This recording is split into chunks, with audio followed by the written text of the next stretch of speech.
In the amateur radio world, spurious transmissions are considered especially heinous. In Lexington, Kentucky, the dedicated detectives who investigate these vicious felonies are members of an elite squad known as the Bluegrass Amateur Radio Society, who investigate the crimes, and AI4SR, who prosecutes the offenders. This is our story.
Out there, yes, clear. Loud and clear. In the suspicious person, 4423 live, we'll get the mobile station. On the intercom. C7? Yes, ma'am, we'll be clear, and 233 will be clear on the N4 E. Edward, and so we're... Let's begin with downloading in the software. Head to your preferred search engine. Once you're on the search engine page, simply search for Dire Wolf software and hit enter. Once the search is complete, follow the link to the GitHub site for Dire Wolf, as shown.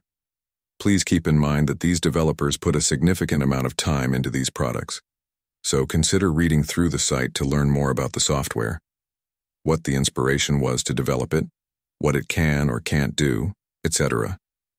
Then locate the download area for the version you need for your machine. Be sure to read through the information to ensure you are downloading the proper version.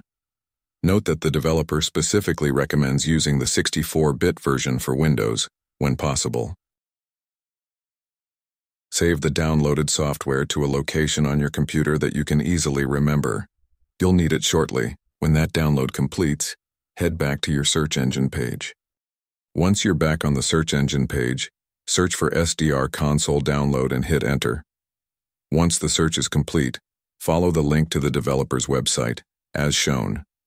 Again, keep in mind that these developers put a significant amount of time into these products, so consider reading through the site to learn more about the software, what the inspiration was to develop it, what it can or can't do, etc. From the site, click on Releases. In an effort to support their efforts, many developers use sites that feature advertising, and lots of it. Do not click on anything other than the download link shown. If you do, you may get adware or spyware you don't want on your machine. This particular developer uses Microsoft and Dropbox to host the files for download.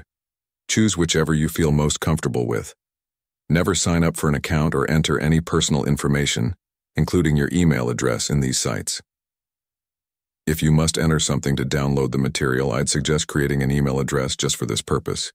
You will need to save this file to a location familiar to you as you did with the last one. I save mine in the same location. Whoa. That guy was so dry and boring. Are you ready to install some software and really get going now? Go ahead and install the software you just downloaded. We won't walk through that in this video. You can pause here until you're done. If you need help installing, reach out to a club member and ask for assistance. Welcome back. Since you're here, I'll assume the installs went well.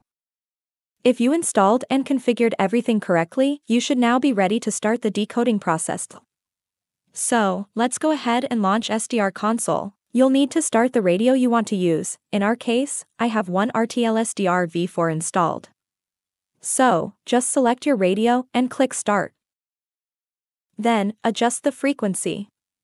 Remember that I was only able to capture full APRS packets on the repeater input with no PL assigned.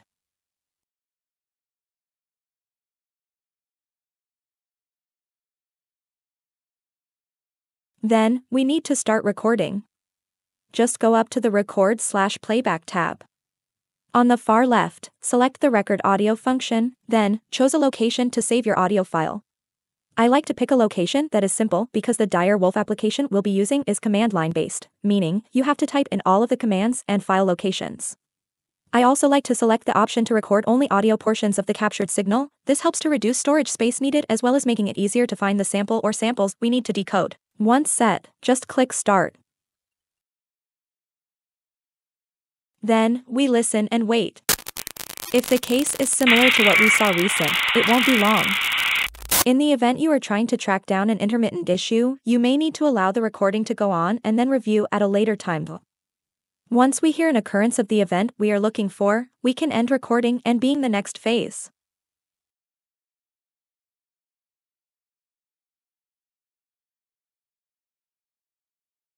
From the command line, change to the directory in which you unzipped dire wolf. Then, enter the command atest.exe and in quotations the location of the WAV file you captured. In this demonstration that would be atest.exe c:\signal_testing\APRS100 WAV then hit enter. If you captured a valid packet or packets, the decoded information will display in the window. I've highlighted the detailed information we decoded. You can see that we now have the call sign of the person transmitting this data, their APRS configuration, their location in longitude and latitude, the message they wanted people to see, I am here, and finally the voltage of the radio being used. In this case, we can deduce that it is an HT due to the 7.68 volts. From there, it is just a quick trip out to the QRZ page to find the offender.